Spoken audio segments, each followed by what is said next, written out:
ரொம்ப ரொம்ப நன்றி. ஹரே கிருஷ்ணா. அனைத்து பக்தர்களுக்கும் அடியனுடைய பணிவான வணக்கங்கள். இந்த மாலை பொழுதில் பகவானுடைய கதையை கேட்கறதுக்காக திரண்டு வந்திருக்கும் அனைத்து பக்தர்களுக்கும் அடியனுடைய பணிவான வணக்கங்கள். ஹரே கிருஷ்ணா. அனைவருக்கும் ஸ்ரீ ராதா கோபால்ஜி கருணை என்றென்றும் வந்து சேரும். ஸ்ரீ பிரபுபாதர் கருணையும் வந்து சேரும். குருமார்கள் ஆச்சாரியர்கள் கருணையும் வந்து சேரும். ஹரே கிருஷ்ணா. ஓகே, இப்போ தொடர்ந்து நம்ம வந்து பகவத்கீதை உண்மை உருவில் படித்து கொண்டு வருகிறோம். சாப்டர் 14 ஜட இயற்கையின் குணங்கள். இதில் வந்து நம்ம ஜட இயற்கையினுடைய விஷயங்களை பற்றி நம்ம பார்த்துக்கிட்டு வரோம்.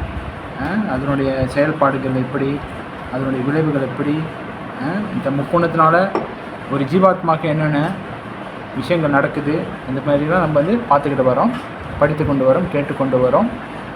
அப்போ இன்றைக்கு வந்து இந்த குணங்கள் 3 குணம் இருக்குல்ல, அதனுடைய விளைவுகள், அதனுடைய விளைவுலாம் என்ன செய்யுது ஆத்மாவுக்கு, ஆத்மாவை எங்கே கொண்டுட்டு போகுது இந்த குணங்கள், அதை நம்ம வந்து பார்க்கலாம்.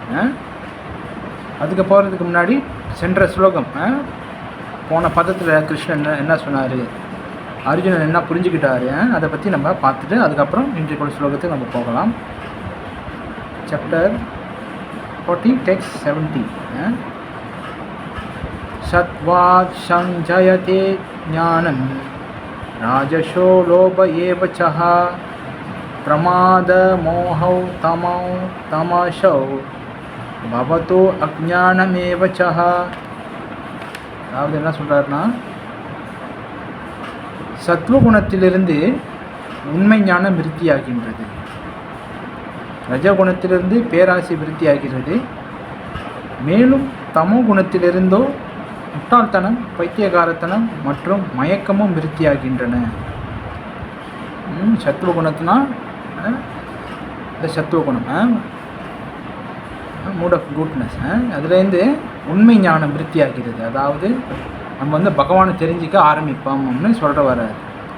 அப்போ ரஜகுணத்திலிருந்து பேராசை, ரொம்ப பேராசைப்படுவாங்க. அதாவது இந்த உலகத்தில் வந்து நாம் நல்லா வாழணும், அதாவது நிறையா காசு சம்பாதிக்கணும், நிறையா பணம் சம்பாதிக்கணும், நிறைய பொருட்கள் தீட்டணும்னு சொல்லிட்டு அந்த மாதிரியான பேராசை உண்டாகுது. எதில் ரஜகுணத்தில்.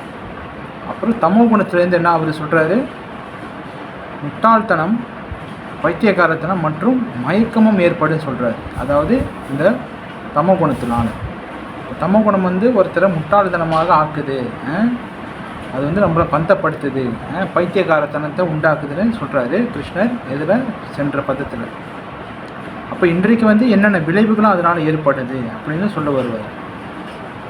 இப்போ இன்றைக்குள்ள ஸ்லோகத்தில் வந்து 18வது ஸ்லோகம். ஊர்த்வம் கச்சந்தி சத்வம் ஸ்தஹ மத்தியே திஷ்டந்தி ராஜசஹ ஜகன்ய குணவ்ருத்தி ஸ்தஹ அதௌ கச்சந்தி தாமசஹ. யாராவது ஸ்லோகம் படிக்கிறீங்களா? யாரும் வேணால் ட்ரை பண்ணலாம். பகவத்கீதை வச்சுருக்கிறீங்களா? தரிணி, ஹரே கிருஷ்ணா மாதாஜி, பகவத்கீதை வச்சுருக்கீங்களா?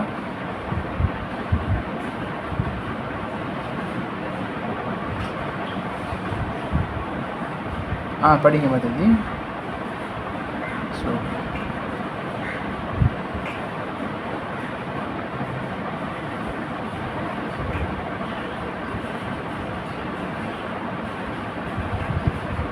ஓகே மாதாஜி, ஹரே கிருஷ்ணா வந்து ரொம்ப ரொம்ப நன்றி.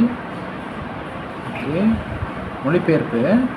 சத்துவகுணத்தின் நிலை பெற்றவர்கள் படிப்படியாக உயர் லோகங்களுக்கு மேல் நோக்கி செல்கின்றனர். ரஜோகுணத்தில் இருப்பவர்கள் பூ உலகங்களில் வாழ்கின்றனர்.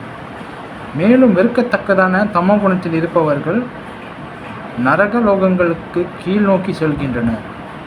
இங்கிலீஷில் ஸ்னேக மாதாஜி, சரி மாதாஜி.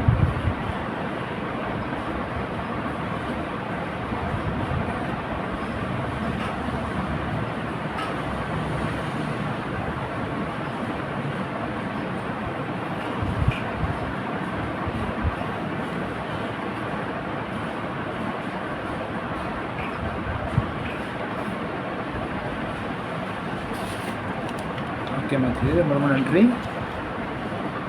ஓகே, நம்ம வந்து சில பிரபுபாதருடைய பொருளுரையில் நிறைய விஷயங்கள் சொல்லியிருக்கிறாரு.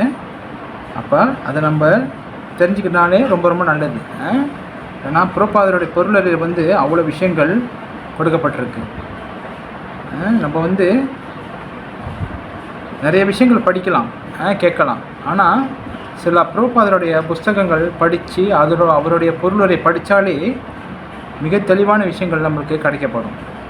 அப்போ இந்த பதத்தில் வந்து சில பிரபுபாதர் வந்து நிறைய விஷயங்கள் சொல்லியிருக்கிறார் இந்த முக்குணத்தை பற்றி. ஒவ்வொரு தகவலும் வந்து அருமையான தகவல்னால் சில பிரபுபாதர் நம்மளுக்காக கொடுத்துருக்கிறார். அப்போ பர்பட்டில் வந்து பார்த்திங்கனாக்கா என்ன சொல்கிறாருன்னா, இயற்கையின் முக்குணங்களில் செயல்படுவதால் வரும் விளைவுகள் மிக தெளிவாக கொடுக்கப்பட்டுள்ளன. இந்த குணத்தோட செயல்பாடு வந்து நம்மளுக்கு தெளிவாக சொல்கிறாரு. அதாவது ஸ்வர்கலோகங்களை உள்ளடக்கிய உயர்நிலை கிரகம் அமைப்பு ஒன்று உள்ளது. அங்குள்ள அனைவருமே மிகவும் உயர்வு பெற்றவர்கள். அதாவது சொர்க்கலோகத்தை பற்றி சொல்கிறாரு. ஏன்னாக்கா சத்வகுணத்தின் வளர்ச்சிக்கு ஏற்ப அங்குள்ள பல்வேறு கிரகங்களுக்கு உயிர்வாழி மாற்றப்படலாம். அதாவது நம்ம சொன்ன மாதிரி என்னதுனாக்கா அந்த முக்குணத்தோட விளைவு சொன்னால அது வந்து சில பிரபுபாதர் சொல்கிறாரு. நம்ம வந்து இங்கே வாழும் பொழுது சத்துவகுணத்தை வளர்த்துக்கிட்டோம்னாக்கா நம்ம வந்து நம்ம வந்து சொர்க்கலோகங்களுக்கு உயர்வு பெறலான்னு சொல்கிறாரு. சொர்க்கலோகங்கள் மீன்ஸ் நம்மளுக்கு மேலே இருக்கிற லோகங்கள் 14 லோகங்களுக்கு சொல்லுவாங்களே, நம்மளுக்கு மேலே வந்து 7 லோகங்களுக்கு சொர்க்கலோகங்கள். பூர் புவஹ ஸ்வஹ மஹா ஜனஹ தபஹ சத்தியம் இந்த மாதிரியான 7 லோகங்கள் இருக்குது. கீழே வந்து 7 நரகலோகங்கள் அத்தல வித்தல சுத்தல தலாத்தல ரசாத்தல மகாத்தல பாதாள இந்த மாதிரி 7 நரகலோகங்கள் இருக்குதுன்னு சொல்லி கேள்விப்பட்டிருப்போம் நம்ம சாஸ்திரங்கள். அப்போ யார் ஒருத்தர் சத்துவகுணத்தை வளர்த்துக்கிறாங்களோ இங்கே நம்ம வாழும் பொழுது அவங்க வந்து சொர்க்கலோகங்களுக்கு செல்லப்படுவாங்கன்னு சொல்கிறாரு. சொர்க்கலோகங்கள் வந்து உயர்நிலை கிரக அமைப்புன்னு சொல்கிறாரு. அதாவது நம்மளுக்கு மேலே இருக்குது சொர்க்கலோகங்கள். அங்கே தான் வந்து தேவர்கள், ரிஷிகள், முனிவர்கள், யோகிகள், ஞானிகள் இந்த மாதிரிலாம் வாழ்கிறாங்க பாருங்கள் நம்மளுக்கு மேலே. அப்போ இந்த மாதிரியை நம்ம வந்து சத்துவகுணத்தை வளர்த்துக்கிட்டோம்னா நம்ம வந்து இந்த சொர்க்கலோகங்களுக்கு செல்ல முடியும். அங்குள்ள பல்வேறு கிரகங்களுக்கு உயிர்வாழி மாற்றப்படலாம். நம்ம வந்து சத்துவகுணத்தை வளர்த்துக்கிட்டோம்னா நம்ம வந்து சொர்க்கலோகங்களுக்கு மாற்றப்படலாம். ஒவ்வொரு கிரகத்திலேருந்து ஒவ்வொரு கிரகம், அதாவது நம்மளுக்கு மேலே இருக்கிற எல்லாமே வந்து சொர்க்கலோகங்கள் தான். அதாவது இந்த பௌதிக உலகத்திலோட ஆன்மீக உலகத்தை சேர்க்காதீங்க. ஆன்மீக உலகம் வந்து அது வேறு. நம்மளுக்கு மேலே இருக்க 7 கிரகங்கள் 7 லோகங்களுக்கு இதெல்லாம் வந்து சொர்க்கலோகங்கள் தான். அப்போ வந்து நம்ம ஒரு கிரகத்திலேருந்து இன்னொரு கிரகத்துக்கு மாற்றப்படுவோம். அதாவது நம்ம எவ்வளோக்கு எவ்வளோ இந்த சத்துவகுணத்தை வளர்த்துக்கிட்டோம்னாக்கா நல்லா புரிஞ்சுக்கணும். இந்த சத்துவகுணம் வந்து இந்த பௌதிக லோகத்தை உட்பட்டது தான். நம்ம ஆன்மீக லோகத்துக்கு போனோம்னா சுத்த சத்துவ நிலைக்கு வரணும். அதாவது இந்த குணத்துக்கு அப்பாற்பட்ட நிலை தான் வந்து ஆன்மீக லோகங்களுக்கு போக முடியும். அப்போ வந்து இந்த சத்துவகுணத்தை வளர்த்துக்கிட்டால் தான் நம்ம வந்து மென்மேலும் பகவான் சேவையில் ஏற்பட்டு பகவான் சேவையில் வந்து நம்ம செஞ்சு நம்ம வந்து ஆன்மீக லோகம் போக முடியும். இந்த சொர்க்கலோகங்களில் வந்து நம்மளுக்கு வந்து இந்த புண்ணியம் செய்கிறது, இந்த மாதிரி நற்காரியங்கள் செய்கிறது, சமூக சேவைகள் செய்கிறது, இந்த மாதிரியான நபர்கள்லாம் வந்து சொர்க்கலோகங்களுக்கு போவாங்க அப்படின்னு தெளிவாக சொல்லப்படுது சாஸ்திரங்களில். இதை நம்ம வந்து தெளிவாக புரிஞ்சுக்கணும். இப்போ வந்து அங்குள்ள பல்வேறு கிரகங்களுக்கு உயிர்வாழி மாற்றப்படலாம். அவை அனைத்திலும் மிக உயர்ந்த லோகம் சத்தியலோகம் அல்லது பிரம்மலோகம் எனப்படும். இங்கே இருக்கிற நம்ம சொன்ன மாதிரி 7 லோகம் இருக்கலாம். இதில் வந்து டாப் மோஸ்ட் லோகம் வந்து சத்தியலோகம். அதான் வந்து பிரம்மதேவர் வாழ்கிறாருன்னு சொல்கிறாங்க. சத்தியலோகம் அதான் வந்து பிரம்மரோடைய இருப்பிடம். அங்கே பிரபஞ்சத்தின் மிக முக்கியத்துவம் வாய்ந்த நபரான பிரம்மதேவர் வசிக்கிறார். அங்கே வந்து பிரம்மதேவர் வசிக்கிறார் நம்மளுக்கு. அப்புறம் பிரம்மதேவரின் பிரம்மலோகத்தின் அற்புதமான வாழ்க்கை தரத்தை நம்மால் கணக்கிட இயலாது என்பதை ஏற்கனவே கண்டோம். பிரம்மரோட ஆயுட்காலம் வந்து நம்மளால் கணக்கிடவே முடியாது. ஏன்னா ஏற்கனவே நம்ம சொல்லியிருப்போம் பாருங்க போன ஸ்லோகங்கள்லாம். பிரம்மரோட ஆயுட்காலம்லாம் வந்து நம்ம வந்து கணக்கிட முடியாது. அந்த அளவுக்கு வந்து அவருடைய ஆயுட்காலம் இருக்குது. அப்போ ஆனாலும் அவரும் இறக்கப்படுவார். ஏன்னாக்கா அதுவும் பௌதிக லோகங்கள் தான். புரியுதுங்களா? அவருடைய 100 ஆயுசு காலம், நம்மளோட 100 ஆயுசு காலம் வேறு, அவருடைய கணக்கு வந்து வேறு. தேவ கணக்கெல்லாம் வந்து வேறு. அப்போ பிரம்மதேவருடைய ஆயுள் காலம் முடிஞ்சோடனே அவரும் இறக்கப்படுவார்னு சாஸ்திரங்கள் சொல்லப்படுது. அதனால் பிரம்மலோகமும் வந்து நம்மளுடைய பௌதிக உலகத்தை சேர்ந்தது தான் தெளிவாக சொல்கிறாங்க சாஸ்திரங்களில். இருப்பினும் வாழ்வின் மிக உயர்ந்த நிலையான சத்வகுணம் அத்தகு வாழ்விற்கு நம்மை கொண்டு செல்ல முடியும். நம்ம இங்கே வாழும் பொழுதே நம்ம வந்து நிறையா சத்துவகுணத்தை வளர்த்துக்கிட்டோம்னாக்கா நம்ம வந்து இந்த சொர்க்கலோகங்களுக்கு உயர்ந்த லோகம், அதாவது பிரம்மலோகத்தை நம்ம சென்று அடைய முடியும். உதாரணத்துக்கு நம்ம வந்து ஏற்கனவே சொல்லியிருப்போம் பாருங்கள், இந்த சத்துவகுணம்லாம் வந்து நம்மளை வந்து படிப்படியாக பகவான்கிட்ட கொண்டு போய் சேர்க்கும். அதாவது ஆரம்ப காலங்களில் வந்து நம்ம வந்து சமூக சேவைகள் இந்த மாதிரியான சேவைகளை செய்ய ஆரம்பிப்பாங்க. அப்போ யார் ஒருத்தருக்கு வந்து பக்தரோடைய கனெக்ஷன் கிடைக்கும் பொழுது அது எப்படியாச்சும் கிடைக்கும். அது வந்து அந்த இயற்கை வந்து நம்மளை கரெக்டாக அந்த நபர்கிட்ட கொண்டு போய் சேர்க்கும். அப்போ யார் ஒருத்தர் பக்தரோடைய அந்த சங்கம் கிடச்சி அப்போ வராங்க பாருங்கள், அப்போ தான் வந்து அவங்கள வந்து முழுமையான சேவைக்காக கொண்டு போய் சேர்க்கும் எது இந்த சத்துவகுணம். நம்ம வந்து வந்து இந்த நாட்டுக்கு சேவை, இந்த சமுதாயத்துக்கு சேவை, இந்த மாதிரி நல்ல காரியங்கள் செய்கிறது, அன்னதானம் பண்ணுவது, இதெல்லாம் செஞ்சுக்க இருப்பாங்க. அப்போ இந்த மாதிரி நபர்கள் வந்து அவங்களோட கர்ம வினைப்படி அவங்களோட சுக்கிருத்திப்படி ஒரு பக்தரோ இதாவது எங்கேயாவது ஹரிநாமத்தை கேட்டோ இந்த மாதிரியான வருவாங்க. ஏன்னாக்கா இப்போ இருக்கிற எல்லாமே வந்து நம்ம பக்தர்களாக இருக்கிறவங்க நம்ம வந்து பக்தராக இருக்க முயற்சி பண்ணிக்கிருக்கிறோம். அப்போ நம்மளாம் வந்து இந்த மாதிரி தான் நம்ம வந்திருப்போம், ஒரு பக்தர் மூலியமாக தான். அப்போ எப்போ வந்து ஒரு பக்தரோட கருணை கிடைக்குதோ அவருடைய அந்த போதனைகள், அதாவது ஒரு பக்தரோட போதனைகள் நம்ம ஏற்றுக்கொள்ளும் பொழுது நம்ம வந்து சத்துவகுணத்திலேருந்து நம்ம முன்னேறி நம்ம வந்து கிருஷ்ணருக்காக நம்ம வந்து உண்மையான தொண்டு செய்ய முடியும். அதுதான் வந்து நம்ம சத்துவகுணம் வந்து நம்ம படிப்படியாக கொண்டுட்டு போகுது எங்கே பகவானை நோக்கின்னு சொல்லப்படுது சாஸ்திரங்களில். அப்போ யார் ஒருத்தர் வந்து இந்த உலகத்தில் நம்ம வாழும் காலங்களில் சத்துவகுணத்தை வளர்த்துக்கிறாங்களோ அவங்க வந்து மென்மேலும் வந்து பகவானை நோக்கி நம்ம செல்ல முடியும், பக்தி பாதையில் நம்ம வந்து மென்மேலும் உயர முடியும். அப்போ அடுத்ததாக என்ன சொல்கிறாரு, ரஜோகுணத்தை பற்றி சொல்கிறாரு. ரஜோகுணம் வந்து கலப்பட முடியதாகும். ரஜோகுணம் வந்து கலப்பட முடியுதுன்னு சொல்கிறார். எப்படி அதை சிலதை நம்ம அங்கே பார்க்கலாம். இது சத்துவகுணத்திற்கு தமோ குணத்திற்கும் இடையில் உள்ளது. இது இந்த ரஜோகுணம். இந்த குணத்தில் இருப்பவன் எப்போதும் அதே குணத்தில் தூய்மையாக இருப்பதில்லை. அதாவது இது வந்து நல்லா நம்ம புரிஞ்சுக்கணும். சத்துவகுணத்தில் இருக்கிறவங்க வந்து அவங்க மென்மேலும் உயர்ந்துக்கிட்டு தான் போவாங்க, புரியுதுங்களா? அவங்க வந்து அந்த டெவலப்மெண்ட் இருந்துக்கிட்டே தான் போவாங்க. தமோ குணத்தில் இருக்கிறவங்க அவங்க வந்து அப்படியே தான் போவாங்க, அந்த அவங்களோட மைண்ட் செட் வந்து அப்படியே தான் போகும். ஆனாக்கா ரஜோகுணத்தில் இருக்கிறவங்க வந்து இங்கே சொல்கிறாரு பாருங்க பிரபுபாதர், தமோ குணத்திற்கு இடையில், அதாவது என்ன சொல்கிறாருனாக்கா இந்த குணத்தில், அதாவது இந்த ரஜோகுணத்தில் இருப்பவன் எப்போதும் அதே குணத்தில் தூய்மையாக இருப்பதில்லை. அதாவது அப்படியே அவன் ரஜோகுணத்தில் முழுமையாக இருந்தாலும் அவன் இவ்வுலகில் ஒரு மன்னனாக அல்லது பெரிய செல்வந்தனாக மட்டுமே இருப்பான். இது என்ன சொல்கிறாருனாக்கா, இது அர்த்தம் வந்து டீட்டெயில்ஸை நம்ம புரிஞ்சுக்கணும், தெளிவாக புரிஞ்சுக்கணும். என்ன சொல்கிறாருனாக்கா, அவர் ஏன் வந்து சொல்கிறாரு பாருங்க புரோபாதி, ரஜோகுணத்தில் முழுமையாக இருக்கிறவன் வந்து எப்படி இருப்பான்னாக்கா அவர் உதாரணம் கொடுக்குறாரு புரோபாதர். எப்படி இந்த உலகத்தில் ஒரு மன்னனாகவோ அல்லது பெரிய செல்வந்தனாகவோ இருப்பான். அது எப்படி புரிஞ்சுக்கணுனாக்கா, அவங்க வந்து ரஜோகுணம் நம்மளுக்கு என்ன செய்யும், ரஜோகுணம் வந்து நம்மளை இங்கேயே வந்து நிறையா விஷயங்களை செய்ய தோன்றும். அதாவது நிறையா காசு சம்பாதிக்க தோன்றும், நிறையா செல்வம் தேற்ற தோன்றும், நிறையா வந்து என்ன சொல்கிறதுக்கு நிறையா வந்து நம்மளோட உடல் தேவைகளை அதிகரிக்கிறதுக்காக நம்ம வந்து வேலைப்பாடு செய்வோம். அதனால் வந்து இப்போ மன்னர்கள் பார்த்திங்கனாக்கா அவங்க வந்து இந்த நாட்டுக்காகவே வாழுவாங்க, நாட்டுக்காக தேவைக்காகவே இருப்பாங்க. புரியுதுங்களா? அதாவது நம்மளுடைய நாடு முக்கியம், நம்மளுடைய நாடு வந்து நல்லபடியாக கொண்டுட்டு போகணும், இதெல்லாம் வந்து ஒரு மன்னருடைய கடமை. அதனால் இந்த மன்னர்கள்லாம் வந்து எப்பவுமே ரஜகுணத்தில் தான் இருப்பாங்கன்னு சொல்கிறாரு. ஏன்னா ரஜகுணத்தில் இருந்தால் தான் நம்ம வந்து இந்த அரசியலில் இந்த நாட்டை கரெக்டாக வழிநடத்தி செல்ல முடியும். அது உதாரணம். 2வது உதாரணம் சொல்கிறாரு பாருங்க, பெரிய செல்வந்தனாக இருப்பான்.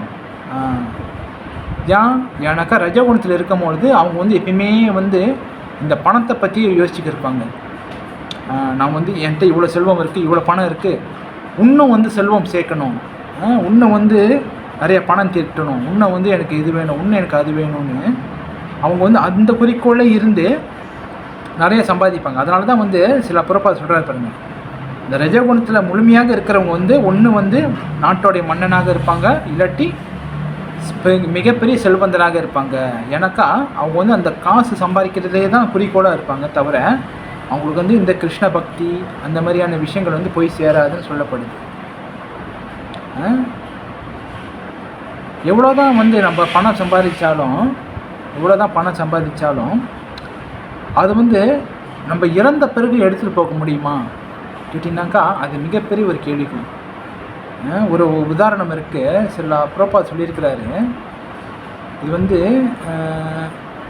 அவர் இருக்கக்கூடிய காலகட்டங்களில் நடந்தது.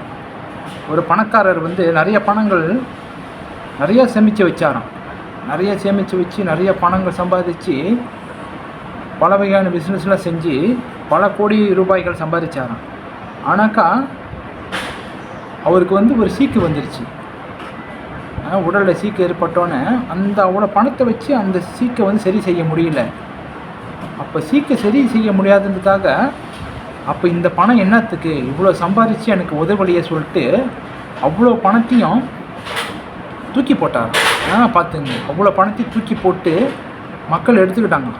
அப்போ பாருங்கள், இது என்ன குறிக்குதுனாக்கா எவ்வளோ தான் நம்ம வந்து இங்கே அவ்வளோ பணம் சம்பாதிச்சாலும் இந்த உடலை காப்பாற்றுறதுக்கு அந்த பணம் எந்த ஒரு உதவியும் செய்யலைன்னா அப்போ அவ்வளோ பணம் சம்பாதிச்சது என்ன பயன் இருக்குன்னு நம்ம இதுலேயும் தெரிஞ்சுக்கலாம். புரியுதுங்களா? அவ்வளோ பெரிய மல்டி மில்லியனரு அவர் வந்து அவ்வளோ பணம் சம்பாதிச்சு அவர் உயிரை காப்பாற்ற முடியல பாருங்கள். அது எவ்வளோ பெரிய ஒரு கேள்விக்குறியான விஷயமாக இருக்குது. அதனால் அந்த பணத்தை எல்லாத்தையும் தூக்கி போட்டார். அப்போ அதுதான் இங்கே வந்து ரஜோகுணத்தில் இருக்கிறவங்க வந்து என்ன சொல்கிறாரு, முழுமையாக இருப்பதில்லை, முழுமையாக அந்த ரஜோகுணத்தில் இருக்கிறதில்லை. அவங்க வந்து அந்த மாற்றம் அடையும். எப்படி அவங்க வந்து இவ்வுலகில் மன்னனாகவும் செல்வந்தனாக மட்டுமே இருப்பான், ஆனால் கலப்படம் இருக்கும் காரணத்தால் அவன் கீழ் நோக்கி செல்லவும் முடியும். அவங்க வந்து ரஜகுணத்தில் இருக்கிறவங்க வந்து கீழ் நோக்கி செல்ல முடியும். அதாவது என்ன அர்த்தம், அவங்க வந்து தமோ குணத்துக்கு வர முடியும். வந்து நான் என்ன சொன்னேன், சத்துவ குணத்தில் இருக்கிறவங்க வந்து அவங்க மென்மேலும் அதை வந்து படிப்படியாக அவங்க வந்து பகவானை நோக்கி செல்றதுக்கான பாதையை உருவாக்கலாம். இது சத்துவகுணம். இப்போ தமோ குணத்தில் இருக்கிறவங்க வந்து அவங்க வந்து அவங்களுடைய மைண்டு, அவங்களுடைய எண்ணங்கள் எல்லாமே வந்து தமோ குணத்தை நோக்கியே போகும்.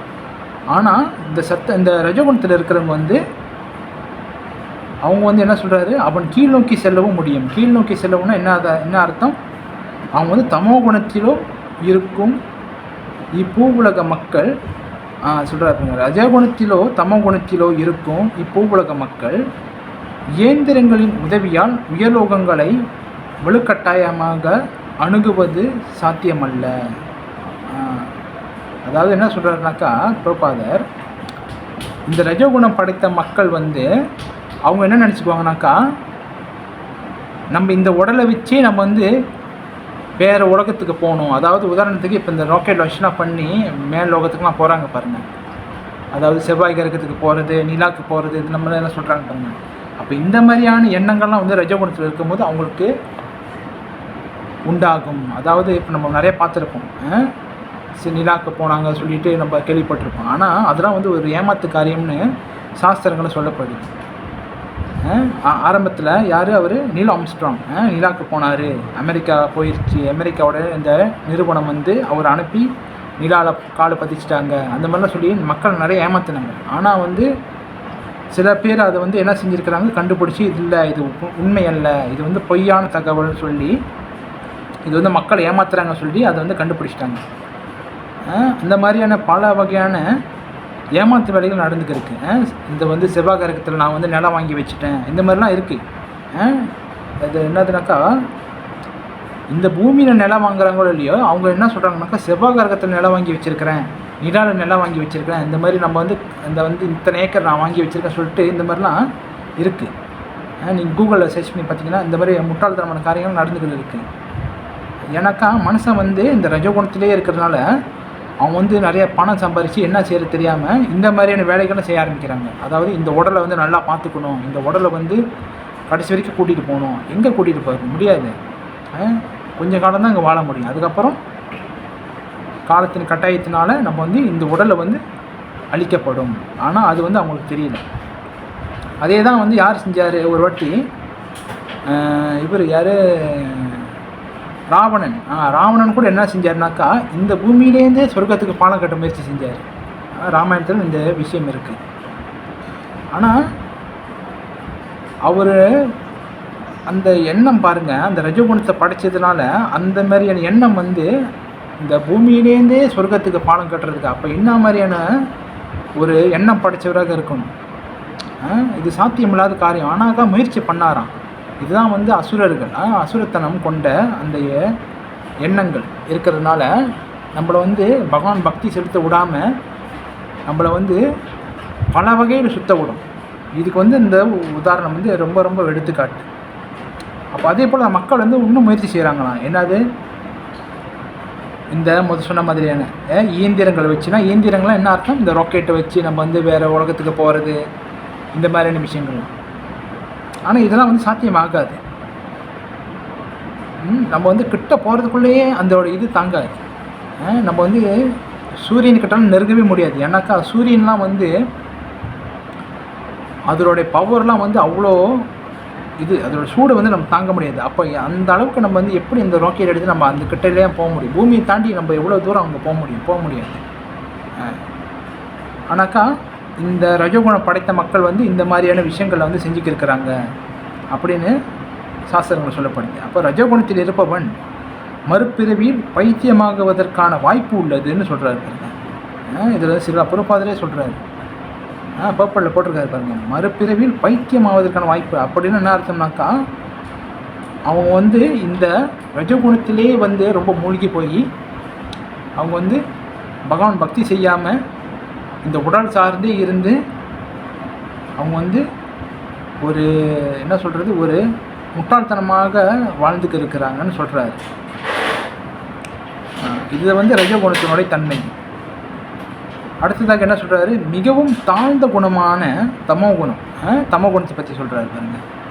மிகவும் தாழ்ந்த குணமான தமோகுணம் வெறுக்கத்தக்கதாக இங்கே விவரிக்கப்பட்டுள்ளது.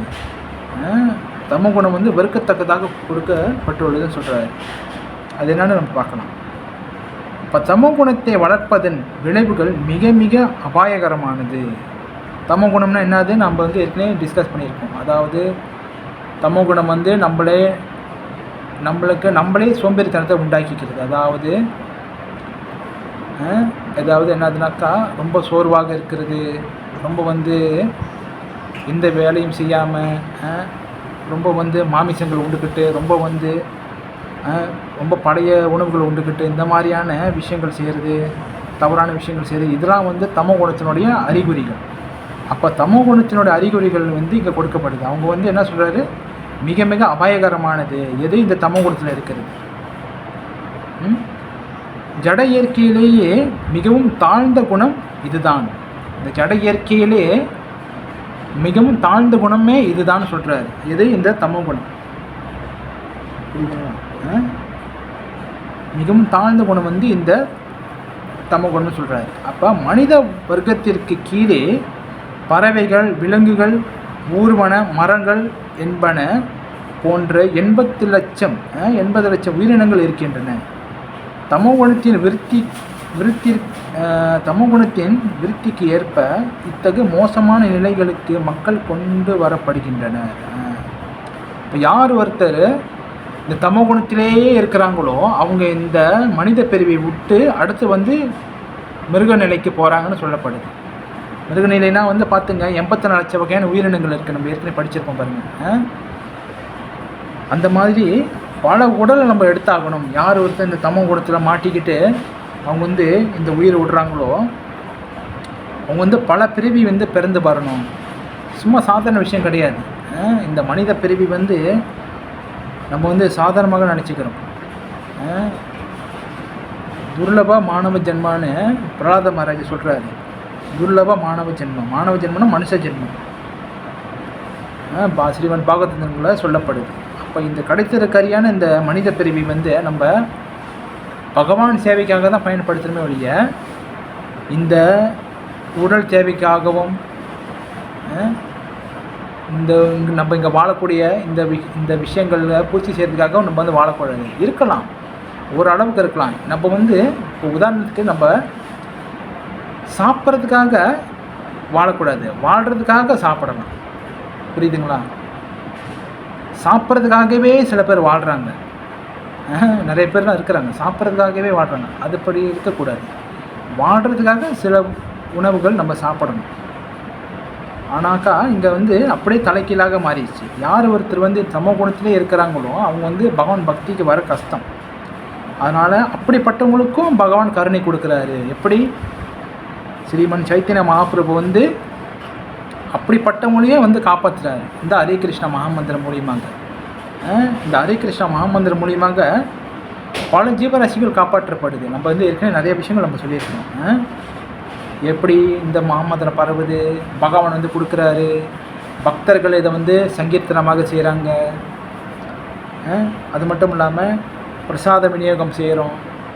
பூரி ஜெகநாதரை பார்த்திங்கனாக்கா பிரசாதம் வந்து எல்லா ஜீவராசிகளுக்கும் போய் சேரும். அது வந்து நாயாக இருந்தாலும் சரி, மனிதனாக இருந்தாலும் சரி, பறவைகளாக இருந்தாலும் சரி, பகவான் ஜெகநாதருடைய மகாபிரசாதம் வந்து எல்லாத்துக்கும் அந்த இடத்துல கிடைக்கும். இப்போ ரத யாத்திரை நடக்குதுனாக்கா பூரி ரத யாத்திரையில் எவ்வளோ பெரியான கூட்டம் வரும் நம்ம கணக்கிடவே முடியாது. ஆனால் எல்லாத்துக்கும் மகாபிரசாதம் போய் சேரும். ஆனால் அவங்க வந்து கரெக்டான எப்பயுமே சமைக்கிறாங்க, அந்தமாரி சமைப்பாங்க. ஆனால் பாருங்கள், அதுதான் பகவானுடைய கருணை. பாருங்கள், யாருக்கும் கிடைக்காம இருக்காது, எல்லாத்துக்கும் இந்த மகாபிரசாதம் போய் சேரும். அதனால தான் வந்து பகவான் கருணையினால் கருணை அவதாரம் கொண்ட சாக்ஷாத் மகாபிரபு, சாக்ஷாத் பகவான் கிருஷ்ணரே சாக்ஷாத் மகாபிரபுவாக வந்து இந்த கலியுக மக்களை காப்பாற்றுறதுக்காக ஹரே கிருஷ்ண மகாமந்திரத்தை கொடுக்குறாரு. எல்லோரும் நினச்சிக்கிறாங்க இந்த ஹரே கிருஷ்ண மகாமந்திரம் வந்து சாதாரண ஒரு விஷயம் தானே, எல்லா மந்திரம் போல் இது ஒரு மந்திரம் தானே. அப்படி கிடையாது. பக்தர்களாக இருக்கிற நம்மளுக்கு தெரியும் இதனுடைய அருமை என்னதுன்னு. ஆனால் பக்தராக இல்லாத பாமர மக்களாக இருக்கிறாங்களா, அப்போ இவங்களுக்கெல்லாம் எப்படி இந்த விஷயத்தை கொண்டு போய் சேர்க்கறது? அதுதான் வந்து பிரச்சாரம். சில பிரபுபாதர் நம்மள டிவோட்டீஸ், இஸ்கான் டிவோட்டீஸ்க்கு கொடுத்த ஒரு விஷயம் என்னது? பிரச்சாரம் பண்ணணும். என்னத்தை பிரச்சாரம் பண்ணணும்? இந்த மகாமந்திரத்தை பிரச்சாரம் பண்ணணும், கிருஷ்ண பக்தியின் முக்கியத்துவத்தை பிரச்சாரம் பண்ணணும், பகவத்கீதையோட முக்கியத்துவத்தை பிரச்சாரம் பண்ணணும். இந்த மாதிரியான நிறைய விஷயங்கள் சில பொறுப்பாக நம்மளுக்காக கொடுத்துருக்குறாரு. இந்த பகவத்கீதை வந்து ஹிந்துஸ் மட்டும் படிக்கணும்னு கிடையாது. இந்த சாஸ்திரங்களில் நம்மளோட பகவத்கீதையில் வந்து எப்பவுமே வந்து இந்து தான் இதை படிக்கணும்னு சொல்ல கிடையாது. அனைத்து ஜீவாத்மான்னு சொல்கிறாரு பாருங்க. அனைத்து ஜீவாத்மாவனா எல்லாருமே.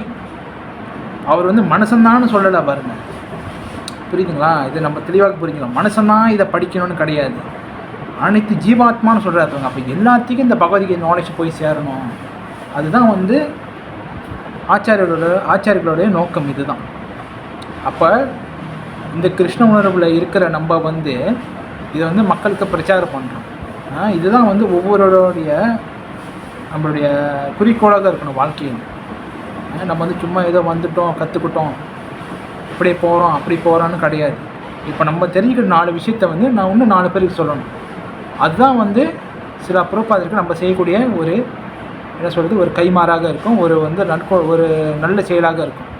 எனக்கு பிரபுபாதர்கிட்ட நம்ம நிறைய விஷயங்கள் எடுத்துக்கிறோம், ரைட்டா இல்லைங்களா? ஏன்னா இதெல்லாம் வந்து பிரபுபாதர் கொடுத்த விஷயம்.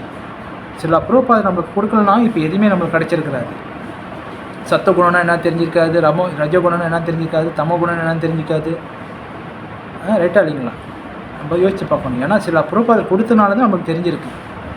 அப்போ பிரபுபாதருக்கு நம்ம எப்படி நன்றி கடன் செய்யணும்? அப்போ நம்ம தெரிஞ்சுக்கிற விஷயத்த 4 பேருக்கு நம்ம ஷேர் பண்ணணும், சொல்லணும். இந்த மாதிரியான ஆன்லைன் கிளாஸ் நடக்கும்போது நம்ம வந்து இந்த லிங்க்லாம் வந்து 4 பேருக்கு நம்ம ஷேர் பண்ணணும். அப்போ இந்த மாதிரியாக தான் வந்து நம்ம வந்து பிரச்சாரம் பண்ண முடியும். இதில் வந்து சின்ன அளவான பிரச்சாரம் என்பது நல்லது தான். ஆனால் வந்து இன்னும் வந்து டெவலப் பண்ணணும், நாம சங்கீர்த்தனம் பண்ணணும். பார்த்தீங்கன்னாக்கா பக்தர்கள்லாம் வந்து ஒன்று திரண்டு நாம சங்கீர்த்தனம் பண்ணுறது, ரத யாத்திரை பண்ணுறது, இதெல்லாம் வந்து எதுக்காக செய்கிறாங்க? இதெல்லாம் வந்து நம்மளுடைய பக்தியும் பெருகும், அதே சமயம் பிற ஜீவராசிகள், விலங்கினங்கள், உயிரினங்கள், தாவரங்கள், செடிகள், அப்போ இவங்களுக்கும் வந்து இந்த ஹரே கிருஷ்ணா மகாமந்திரம் போய் சேரும். ரைட்டாக இல்லைங்களா? ஏன்னாக்கா பகவான் வந்து பரம்பொருள், ஸ்ரீ கிருஷ்ணர் பரம்பொருள், அவரின்றி ஒரு அணுவம் வாசியாது. அப்போ அவருடைய மகாமந்திரம், அவருடைய அந்த நாமமானது அவருக்கும் அந்த நாமமுக்கு வித்தியாசம் கிடையாது. ஏன்னாக்கா அந்த மகாமந்திரம் சொல்லும் பொழுது ஒரு உற்சாகம் ஏற்படும், ஒரு தெளிவு பிறக்கும்.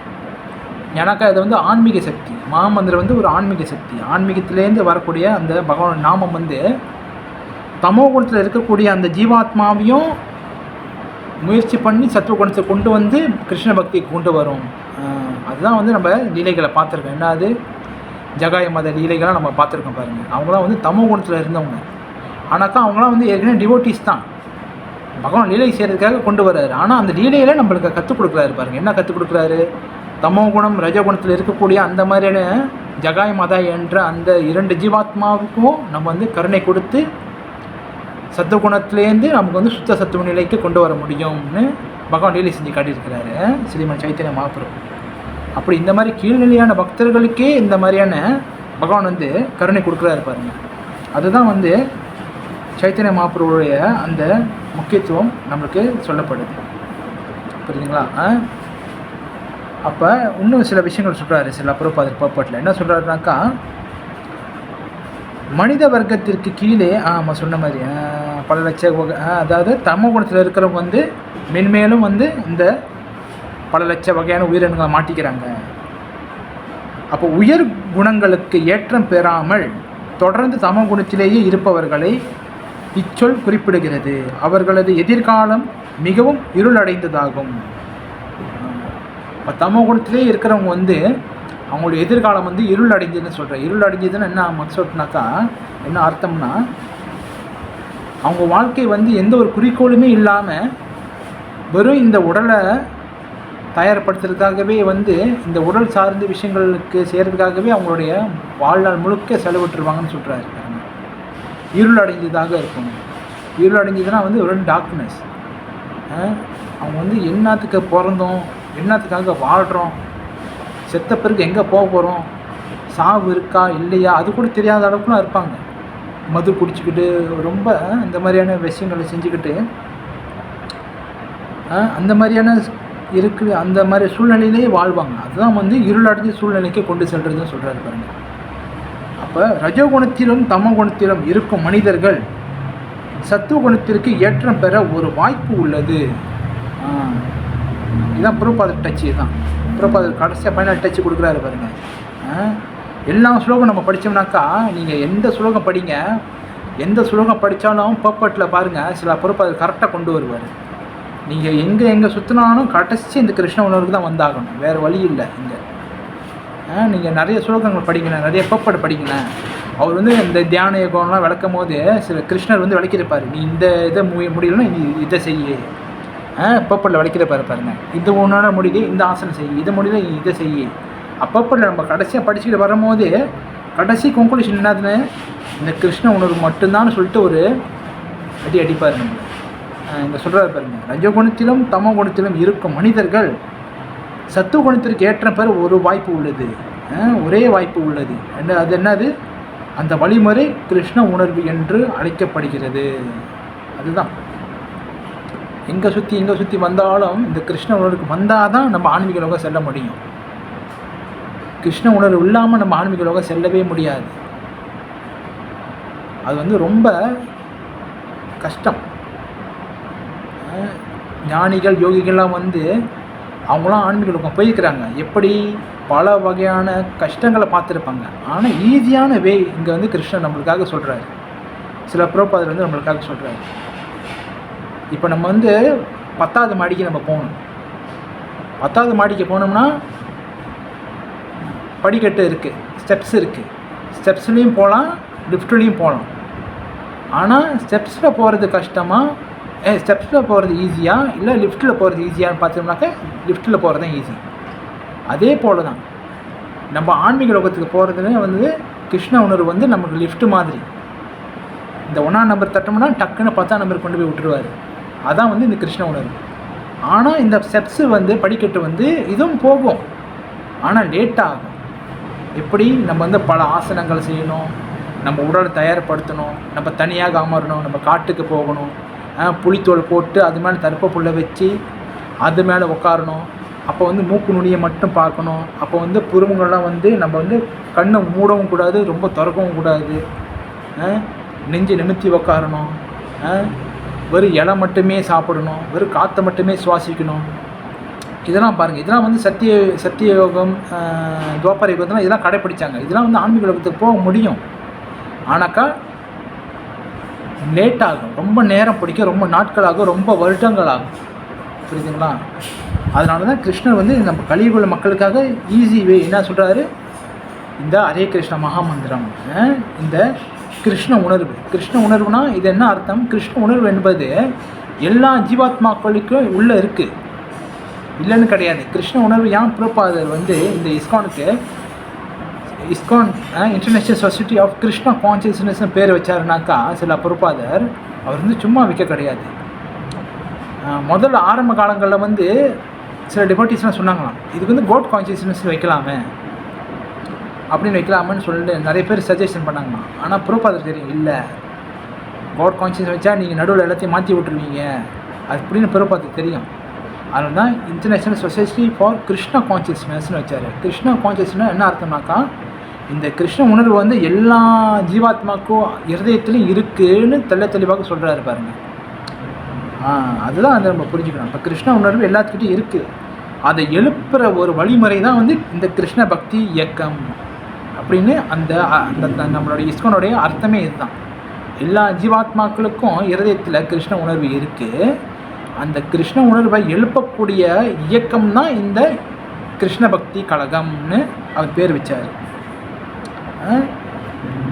அந்த வழிமுறை கிருஷ்ண உணர்வு என்று அழைக்கப்படுகிறது. ஆனால் இந்த நல்வாய்ப்பை பயன்படுத்தி கொள்ளாதவர்கள் கீழ் குணங்களில் தொடர வேண்டியது தான். அழகாக முடிச்சிட்டா இருப்பாங்க. யார் ஒருத்தர் வந்து இந்த கிருஷ்ண உணர்வை ஏற்றுக்கொள்ளலையோ, இந்த நல்வாய்ப்பை பயன்படுத்தி கொள்ளலையோ, அவங்க வந்து கீழ் நோக்கி செல்ல வேண்டியதுதான் சொல்கிறார். கீழ் நோக்கின்னு என்ன அர்த்தம்?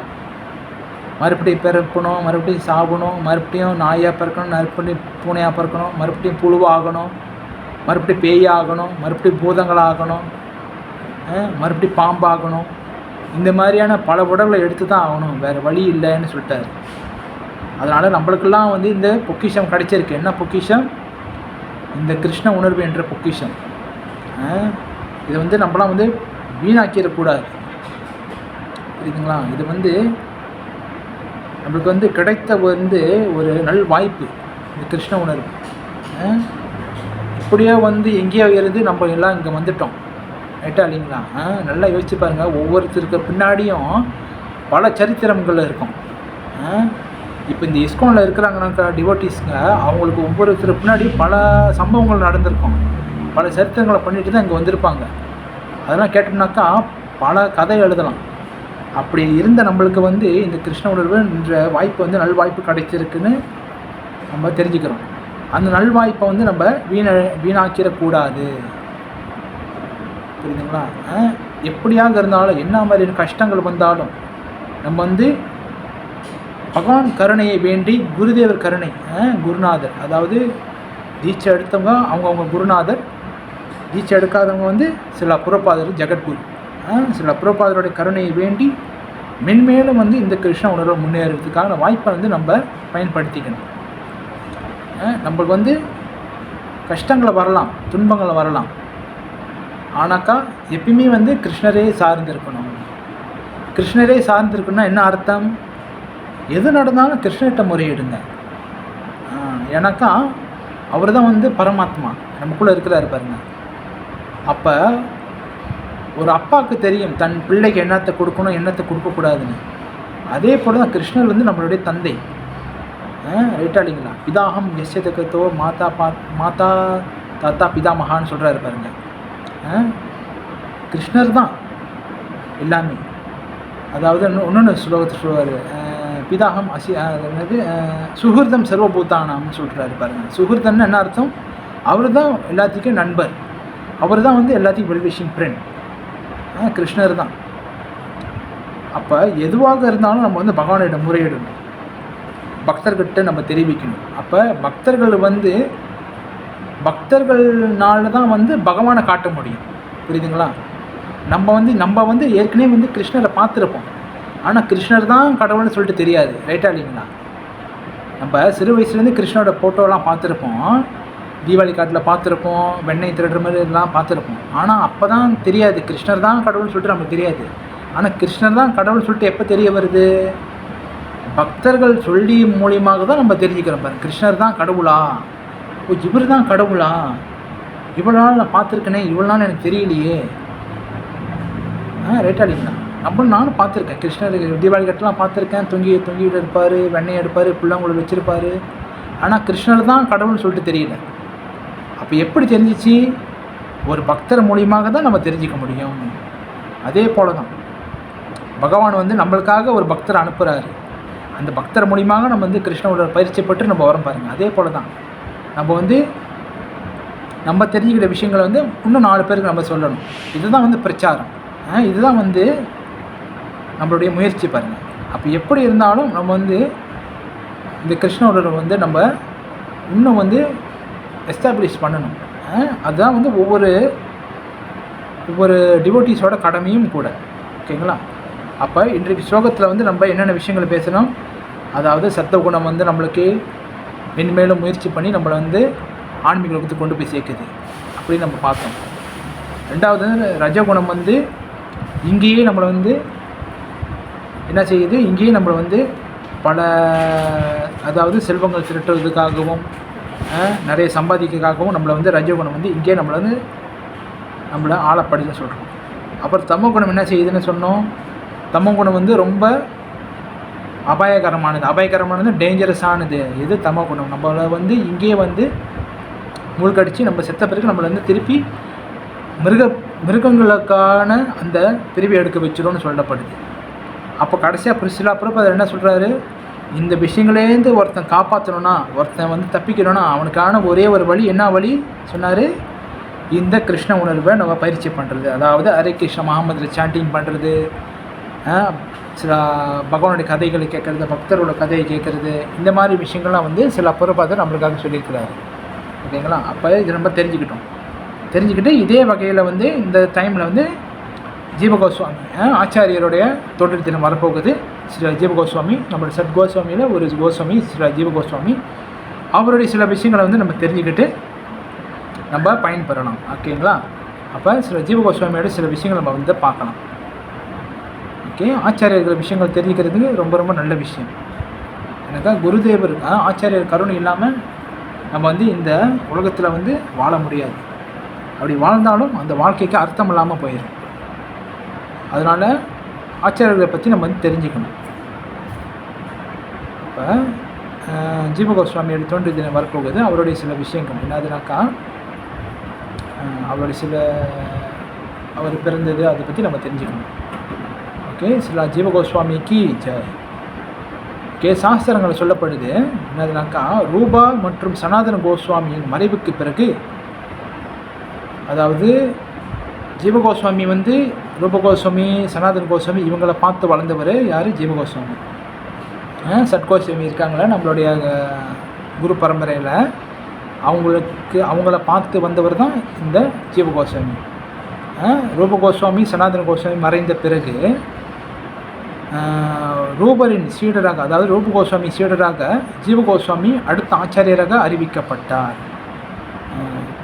அவர் கிபி 1511 ராமகேலியில் பிறந்தார்.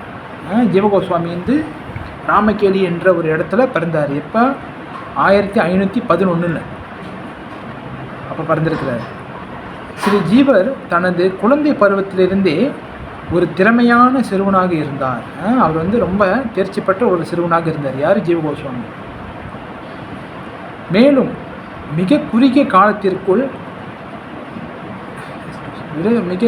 காலத்திலேயே அவர் வந்து நல்லா ஒரு தேர்ச்சி பெற்ற ஒரு ஒரு இளைஞனாக வந்துட்டார். அதாவது தேர்ச்சி பெற்றுனா என்ன அர்த்தம்னாக்கா, சாஸ்திரங்கள்லாம் கற்றுக்கிட்டு அவர் வந்து தீட்சை பெற்று அவர் வந்து நல்ல ஒரு இந்த சாஸ்திர ஞானம் உள்ள ஒரு சிறுவனாக வந்துட்டாருன்னு சொல்லப்படுது.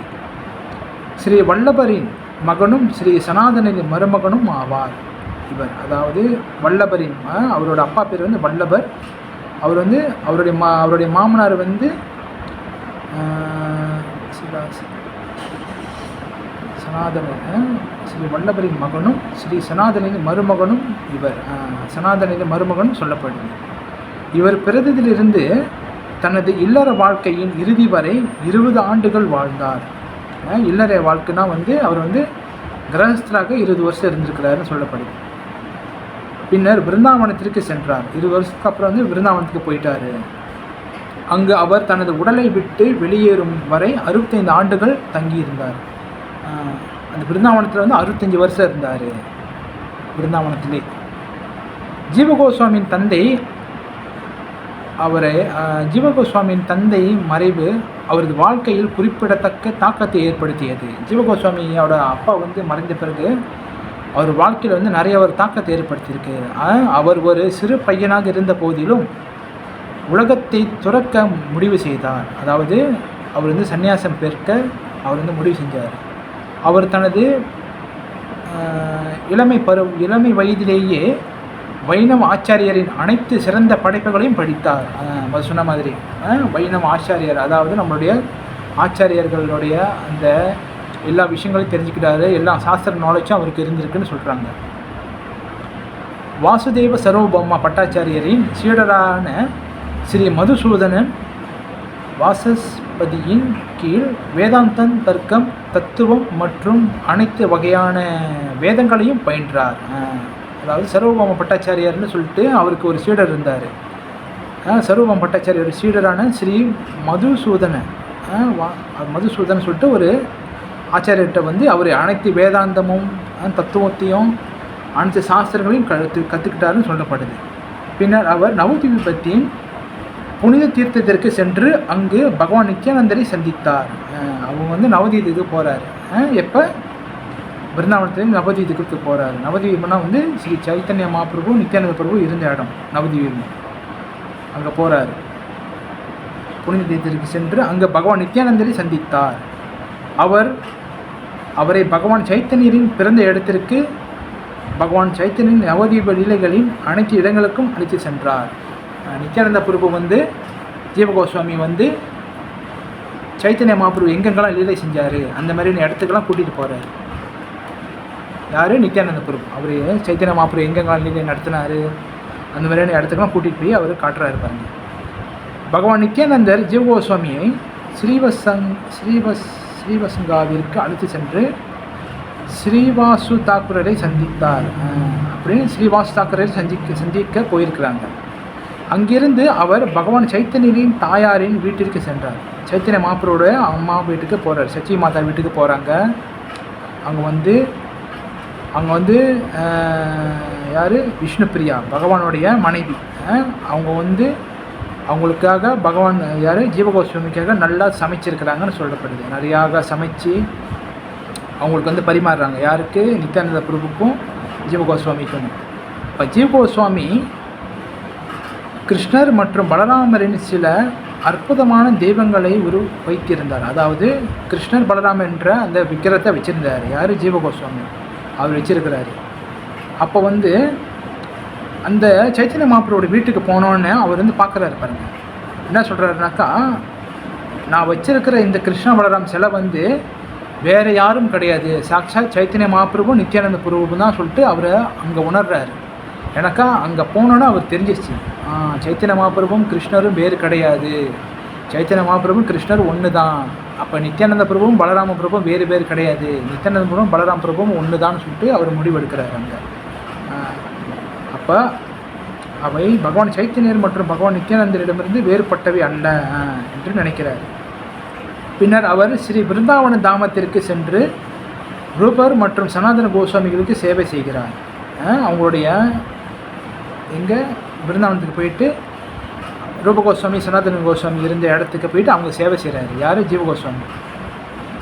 இப்போ ஜீவகோஸ்வாமி பிருந்தாவனம் மாயாப்பூர் மற்றும் பூரி ஆகிய தாமங்களின் சிறந்த ஆச்சாரியர்களானார். ஜீவகோஸ்வாமி வந்து பிருந்தாவனம், மாயாப்பூர் மற்றும் பூரி ஆகிய தாமங்களின் சிறந்த ஆச்சாரியர் ஆனார். சிறிது காலத்திற்கு பிறகு வங்காளம் மற்றும் ஒரிஷாவிலிருந்து பல பக்தர்கள் பிருந்தாவனத்தில் ஸ்ரீ ஜீவகோஸ்வாமியிடம் இணைந்தனர். அதாவது பிருந்தாவனத்தில் வந்து அவர் வந்து பிருந்தாவனத்தில் இருந்துக்கிட்டே மாயாப்பூர், பூரி இங்கெல்லாம் வந்து சிறந்த ஒரு ஆச்சாரியராக ஜீவகோஸ்வாமி திகழ்ந்தார்னு சொல்லப்படுது. அவர் வந்து ஒரு மிகப்பெரிய ஒரு ஆச்சாரியராக ஜீவகோஸ்வாமி இருந்தார். அப்போ இவரை பார்க்குறதுக்காக, ஜீவகோஸ்வாமி பார்க்குறதுக்காக பூரி, மாயாப்பூர் இந்த மாதிரியான இடங்கள்லேருந்துலாம் பக்தர்கள் வராங்க. எங்கே? பிருந்தாவனத்துக்கு வராங்க ஜீவகோஸ்வாமி பார்க்குறதுக்குன்னு சொல்கிறாங்க. ஜீவகோஸ்வாமி அனைத்து வைஷ்ணவ ஸ்ரீவாஸ் நரோத்தம தாசர் மற்றும் துர்க்கி கிருஷ்ணதாசர், ஷியாமானந்தர் இந்த மாதிரியான ஆச்சாரியர்களுக்கு தத்துவத்தை கற்பித்தார். இந்த மாதிரியான நரோத்தம தாஸ் தாக்கூர் இந்த மாதிரியான ஆச்சாரியர்களுக்கு வந்து அவர் வந்து சாஸ்திர கல்வி போதிக்கிறாரு சொல்லப்படுது. பின்னர் அவர்களை தகுதிப்படுத்திய போது முறையே இந்த மூவருக்கும் ஆச்சாரியர் தாக்குரா மற்றும் பண்டிதர் என்ற பட்டங்களை வழங்கினார். ஜீவகோஸ்வாமி இவங்களும் ஆச்சாரியராக மாற்றுறாரு. யார்? நரோத்தமதாஸ் தாக்கூர், இந்த மாதிரி கிருஷ்ணதாசர் இந்த மாதிரியான ஆச்சாரியர்களை வந்து அவர் வந்து ஒரு ஆச்சாரியராக மாற்றுறாரு. யார்? ஜீவகோஸ்வாமி. ஏன்னாக்கா இவர் தெரிஞ்சுக்கிற விஷயங்களை கற்றுக் கொடுத்து இன்னும் கிருஷ்ண பக்தி பிரச்சாரம் பண்ணணும்னு சொல்லிட்டு இவங்களுக்கும் அந்த விஷயங்களை கொடுத்து நீங்களும் பகவானை பற்றி பிரச்சாரம் செய்யுங்கன்னு சொல்லிட்டு அவங்க அனுப்புகிறாரு. அப்போ பிருந்தாவனத்தில் ரூபரும் சனாதனரும் மறைந்த பிறகு ஜீவகோஸ்வாமி பகவான் சைத்தன்யரின் போதனைகளை பயிற்சி செய்தார். அவர் 25 புத்தகங்களையும் விளக்க உரைகளையும் எழுதினார். ஜீவகோஸ்வாமி 25 புஸ்தகங்கள் எழுதியிருக்கிறார். 25 புஸ்தகங்களையும் விளக்க உரைகள் எழுதியிருக்கிறாரு. அவர் தனது கடந்த காலத்தை கிபி 1598 முடித்தார். அதாவது அவர் வந்து 1511 பிறந்து பிறகு 1598 மறைஞ்சிருக்கிறாரு. இந்த பூ உலகத்தை விட்டு ஆன்மீக உலகத்துக்கு போயிருக்கிறாருன்னு சொல்லப்படுது. அப்போ அவர் வாழ்ந்த காலங்களை வந்து ஜீவகோஸ்வாமி வாழ்ந்த காலங்களை வந்து பகவானுக்காக நிறைய சாஸ்திரங்கள் கற்றுக்கிட்டு பகவானுக்கு பற்றி பிரச்சாரம் பண்ணுறதுக்காக தன் சீடர்களை உருவாக்கி அவர் வந்து இந்த கிருஷ்ண உணர்வுக்கு மென்மேலும் பக்தர்கள் பயிற்சி செய்கிறதுக்காக நிறைய விஷயங்கள் செஞ்சுட்டு போயிருக்கிறாரு. யார்? சில ஜீவகோஸ்வாமி. அது மட்டும் இல்லாமல் அவர் வந்து பிருந்தாவனம், மாயாப்பூர், பூரி இந்த மாதிரி இடங்களில் போயிட்டு அவர் வந்து பிரச்சாரம் செஞ்சுருக்கிறாருன்னு சொல்லப்படுது சாஸ்திரங்கள். ஓகேங்களா? அப்போ இந்த வகையில் ஜீவகோஸ்வாமியோட அப்பியரன்ஸை முன்னிட்டு நம்ம வந்து அவர்கிட்ட பிரார்த்தனை பண்ணிக்கணும். நம்ம வந்து இந்த கிருஷ்ண பக்தியில் முன்னேறணும். என்னென்ன தடைகள் இருந்தாலும் இந்த கிருஷ்ண உணர்வில் பயிற்சி பண்ணுறதுக்கு நம்ம வந்து எப்பயும் குரு கிருஷ்ணரை சார்ந்து இருக்கணும் அப்படி சொல்லி வேண்டிக்கிட்டு நம்ம வந்து இந்த பகவத்கீதையை முடிச்சுக்கணும். ஓகேங்களா? எதுவும் கேள்விகள் இருந்தால் கேட்கலாம். ஹரே கிருஷ்ணா. ஏதாவது கேள்விகள் இருக்கா? எனி டவுட்ஸ் இருக்கா? ஏதாவது